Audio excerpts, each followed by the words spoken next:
அல்ஹம்துலில்லாஹ், துல்ஹஜ் மாதத்துடைய 9வது நாள் ஹாஜிகள் அரஃபாவுடைய மைதானத்தில் ஒன்று கூடக்கூடிய அந்த நாள். அல்லாஹ்வுடைய தூதர் சொன்னார்கள், அரஃபாவுடைய தினத்தில் அல்லாஹ் ரப்புல் ஆலமீன் அதிகமான மக்களுக்கு நரக விடுதலையை அளிக்கிறான் என்று.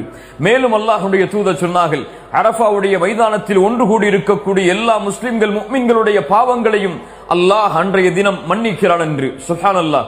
அரஃபாவுடைய மைதானத்தில் ஒன்று கூட முடியாத முஃமின்களுக்கு அல்லாஹ்வுடைய தூதர் அரஃபாவுடைய தினத்தில் நோன்பை நோக்குமாறு வலியுறுத்தினார்கள். அல்லாஹ்வுடைய தூதர் சொன்னார்கள், யார் அரஃபாவுடைய தினத்தில் நோன்பை நோற்பாரோ அது அவருடைய முன் வருடத்துடைய பாவத்திற்கும் பின்னால் வரக்கூடிய வருடத்துடைய பாவத்திற்கும் பரிகாரமாக அமையும் என்று. நோன்புடைய கூலியை நாம் பொதுவாக அறிவோம். அல்லாஹ்வுடைய தூதர் சொன்னார்கள், யார் அல்லாஹ்வுடைய முகத்தை நாடி ஒரு நாள் நோன்பு வைக்கிறாரோ 70 ஆண்டுகள் அல்லாஹ் ரப்புல் ஆலமீன் அவருடைய முகத்தை நரகத்திலிருந்து தூரமாக்குகிறான் என்று. அல்லாஹு அக்பர்.